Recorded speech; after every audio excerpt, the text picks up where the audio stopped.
Hello everyone, good morning. তোমরা সবাই কেমন আছো? আশা করছি যে যেখানে আছো ভালো আছো, সুস্থ আছো। আর ঈশ্বরের কৃপায় আমরাও ভালো আছি, সুস্থ আছি। তো আমার নতুন আরেকটি ব্লগে তোমাদের সবাইকে ওয়েলকাম জানাচ্ছি। আই হোপ আজকের যে ব্লগটা করব তোমাদের খুব ভালো লাগবে। আজকে হচ্ছে কিভাবে আমি রুম ডিপ ক্লিন করি সেটাই তোমাদের কাছে শেয়ার করব। তো সম্পূর্ণ ভিডিওটা দেখার অনুরোধ রইল। তো এখন সময় হচ্ছে ওই 10টার মতন বাজে। তো 10টা থেকে আমার ব্লগটা শুরু করছি, তো ব্লগটার সাথে থাকো। জানো তো বন্ধুরা, আজকে কিন্তু অনেক সকালে উঠেছি, কিন্তু তাও সেটা করতে পারবো না। যতক্ষণ হাজব্যান্ড অফিস যাবে ততক্ষণ করতে পারবো না। তো 15 দিন পর পর আমি ডিপ ক্লিন করি। এর আগে আমি আর আমার হাজব্যান্ড মিলে করেছিলাম, তো আজকে আমি একাই করছি। দুজনে মিলে তো আর ভিডিও করা যায় না, তার জন্য আমি একাই করছি। সব কাজ সকালে নিয়েছি আর ব্রেকফাস্টও করা হয়ে গেছে। তো হাজব্যান্ড চলে গেছে অফিসে আর আমি যে কাজে লেগে পড়েছি।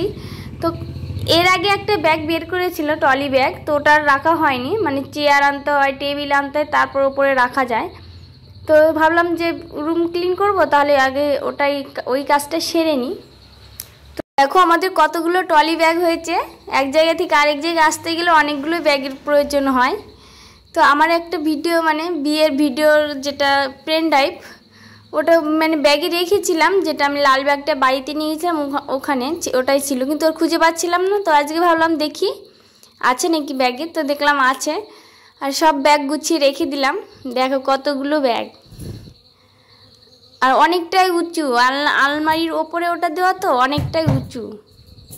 চলো তোমাদের সাথে কি কি কাজ শেয়ার করতে পারছি দেখা যাক, সঙ্গে থাকো।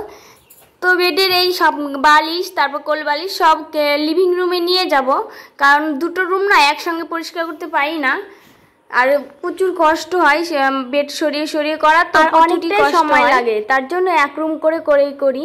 তো ওই প্রথমে আমি যখন জানলাগুলো ঝাড় দিই, তখন আমার শরীরে তো খুব অ্যালার্জি, তো অ্যালার্জি উঠে গেছিলো। তো সেই ভয়ে আজকে মানে এখন ঝাড় দিতে গেলেই গামছা মুখে বেঁধে নিই, নাহলে আবার চোখে লেগে যায়, প্রচুর অ্যালার্জি উঠে যায়। তো বললাম গামছাগুলো বেঁধে নিই, তারপর জানলাগুলো ঝাড় দেবো। আর এই কোনায় কোনায় যদি একটু মাকড়সা পড়ে থাকে, মাকড়সার ঝোল, তাহলে ওগুলো পরিষ্কার করে নেব। তো যেগুলো যেখানে বেড আছে ওখানে হচ্ছে চেয়ার দিয়ে করা যায়, আর সাইডগুলোতে চেয়ার দিয়েও আমি অনেকটাই উঁচু করতে পারি না। তো আজকে টেবিল বের করেছি, তো তা টেবিল নিয়ে চেয়ার নিয়ে তারপর করব।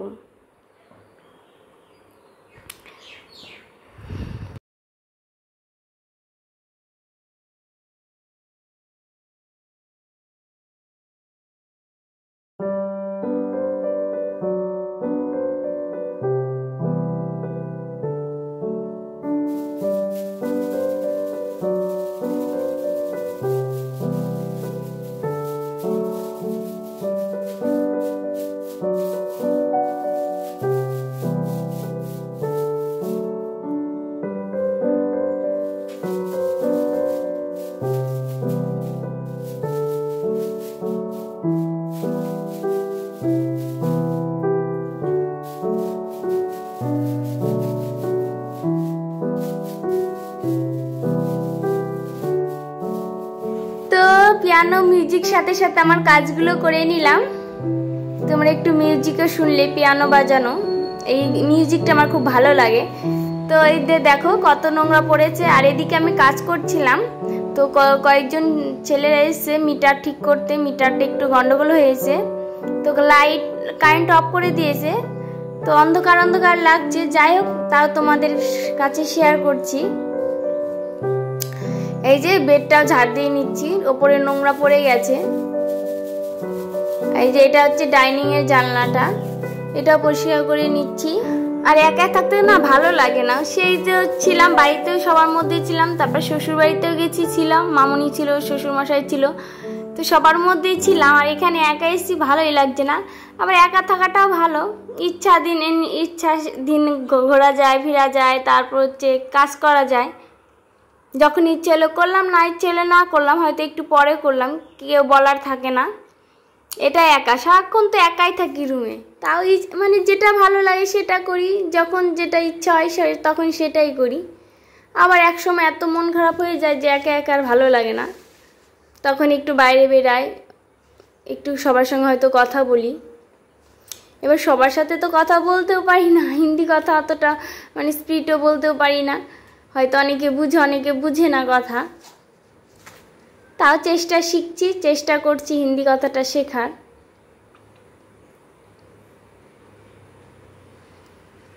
আর দেখো কতগুলো নোংরা পড়েছে ঝুলগুলো, তাই না?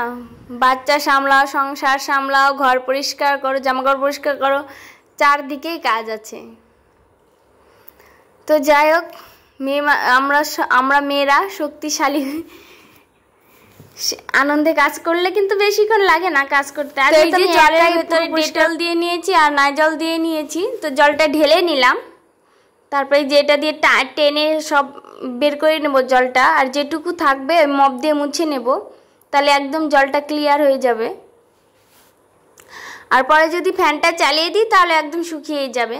আমি প্রতিদিনই মোছার পরে ফ্যানটা চালিয়ে দিই, তাহলে দেখবে তাড়াতাড়ি শুকিয়ে যায়, হাঁটতেও অসুবিধে হয় না। আর আজকে দেখো কতটা কষ্ট হচ্ছে, সব নিজে একা একা করতে হচ্ছে। আর হাজব্যান্ড থাকলে তো ভিডিও করতে দেবে না, তার জন্য আমি একা একাই করছি। তো আমি এটা তোমাদের কাছে শেয়ার করে দিলাম, তোমরা সব ইজিলিভাবে ঘর পরিষ্কার করতে পারবে। দেখো প্রতিদিন কিন্তু মোছা হয়, তাও মানে কেমন মুছলেও একটা কেমন কেমন থেকে যায় না। আর মাসেও যদি একবার এরকম করে জল দিয়ে টেনে তারপর মোছা যায় না, তাহলেও অনেকটা পরিষ্কার হয়, অনেকটা ক্লিন হয়। তো এই যে বাইরেটাই করে নিচ্ছি এখন ডাইনিংয়ে। তো এখানটা আমাদের একটু বেশি নোংরা হয়, কারণ ওই যে বাইরে থেকে চপ্পল পরে এসে এখানে রাখা হয়, তো আমরা তো রুমে সবসময় পরে থাকি না, তো এখানে এসে খুলে রেখে দিই। তো এখানে যখন এসে পাড়ায় তখন ওই যে বাইরের নোংরাটা এসে এখানে জড়ো হয়, তো আমাদের এখানটাই বেশি একটু নোংরা হয়, তাও গেটের কাছে, ওখানে দরজার কাছে।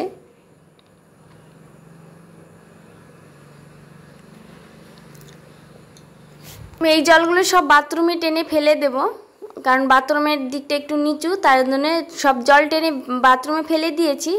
আর এমনি যে পরে একটু ডেটল দিয়ে মুছে নিচ্ছি। তো ডেটল দেওয়া জল আছে, তাও একটু ভালো করে মুছে নিচ্ছি। এরকম তো প্রতিদিন করা যাবে না, তাহলে তো অনেকটা সময় লাগবে। আর দেখা যাচ্ছে ভিডিওতে যে অল্প সময়, স্পিড বাড়িয়ে দিয়েছি, কিন্তু এটা করতে অনেকক্ষণ সময় লেগেছে। তারপর তো এখনও কিছুই করিনি, বেড টেডও গুছাইনি, তো ওইভাবে পড়ে আছে যে এগুলো এখন মুছে দিয়েছি, তারপর ফ্যানটা চালিয়ে দেব। যারা আমার চ্যানেলে নতুন এসেছো, ভিডিওটা দেখছো, তারা যদি সাবস্ক্রাইব না করে থাকো তাহলে প্লিজ সাবস্ক্রাইব করে যেও। আর যদি ভালো লেগে থাকে তাহলে ছোট্ট করে একটা লাইক করে যেও। আর এদিকে দেখো কাজ সারতে সারতে এইদিকে আমাদের কাকু চলে এসে দুধ দিতে, তো দুধটাও নিয়ে নিলাম। মাঝে মাঝে হয়তো অনেক সময় একটু যদি লেট হয়ে যায়, তাহলে হয়তো স্নান করে ঢুকে যায়, তখন আসে, তাড়াতাড়ি করে নাইটি পরে আবার নিতে হয়। তো এদিকে তোমাদের সাথে কথা বলতে বলতে আমার কাজও কমপ্লিট হয়ে গেছে। তো এখন স্নান সেরে নিয়েছি, মেলে দিয়েছি, আর দেখো বেডশিটটা মেলে দিয়েছি। তো একটা আঙ্কেল, আমি জামাকাপড় মেলতে গেছিলাম, একটা আঙ্কেল জিজ্ঞেস করছিল যে রুল পেন্সিল है क्या, तो আমি বললাম যে मेरा पास छोटा से होगा, तो ठीक है दे दीजिए।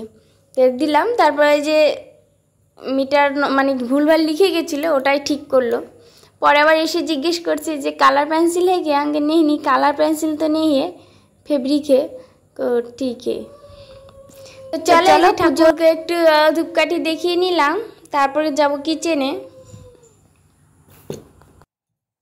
আজকে একদম বেডরুম ক্লিন করতে করতে অনেকটা দিয়ে সময় চলে এসেছে। এখন বাজে দেড়টার সময় ভাতটা এখন রান্না করছি, তো এখনও বরমাসে আসেনি, একা একা করছি, তো অনেকটা টাইম লেগে গেছে। তো ভাতটা বসিয়ে দিলাম, এখন তাড়াতাড়ি করে রান্নাটা করে নেব, যে এর ভেতর যদি আবার চলে আসে তাহলে আবার অসুবিধা হয়ে যাবে, তাড়াতাড়ি করে নিচ্ছি।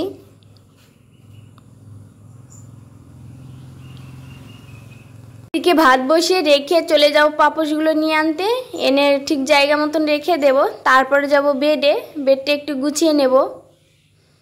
তো অনেকটাই বেলা হয়ে গেছে, এই যে পাপোশগুলো ঠিক জায়গায় রেখে দিচ্ছি।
দিকে রান্নাও কমপ্লিট হয়ে গেল, বেডে সব গোছানো কমপ্লিট হয়ে গেছে। তো খাওয়ার জন্য এখন জলটা ভরে নেব। আর চলে এসছে হাজবেন্ড। তো এখন খাওয়া দাওয়া করে নিয়ে এই যে জলের বোতলগুলো রুমে রেখে দিচ্ছি। দেখবে হাতের কাছে যদি জলও থাকে না, তাহলে দেখবে জলটা তাড়াতাড়ি খাওয়াও যায়। আর যদি বোতলে জল ভরে মানে বেডের পাশে তারপর ডাইনিং এরকম না থাকলে না, ওই জল খাবো খাবো বলেই জলটা খাওয়া হয় না। তার জন্য আমি যেখানে থাকি, মানে যেখানে যেখানে থাকি বেশি টাইম, সেখানে সেখানে একটা করে জলের বোতল থাকে। তো খাওয়া দাওয়া আমাদের কমপ্লিট। এখন থালা বাসনগুলো রেখে দিচ্ছি ধুয়ে। আর কিচেন তো পরিষ্কার করা হয়ে গেছে, এখন থালা বাসনগুলো রেখে দিচ্ছি।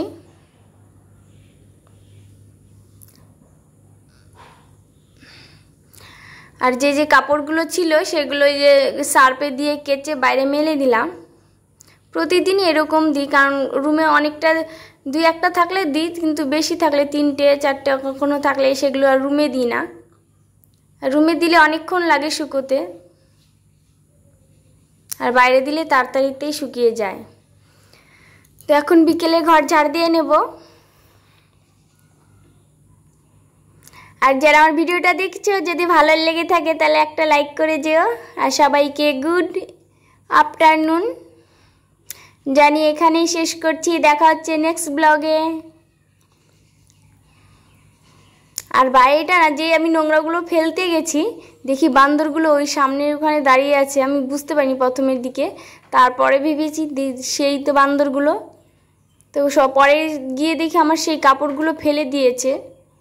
পরে কিন্তু ক্লিপ দিয়ে আটকেছিলাম, তাও ফেলে দিয়েছে।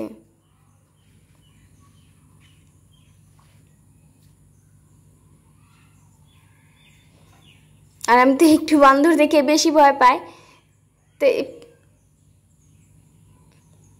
এই যে ফেলতে গেছি আর দেখো কেমন করছে। সবাইকে গুড আফটারনুন। আমাকে দেখা হচ্ছে কাল সকালবেলা।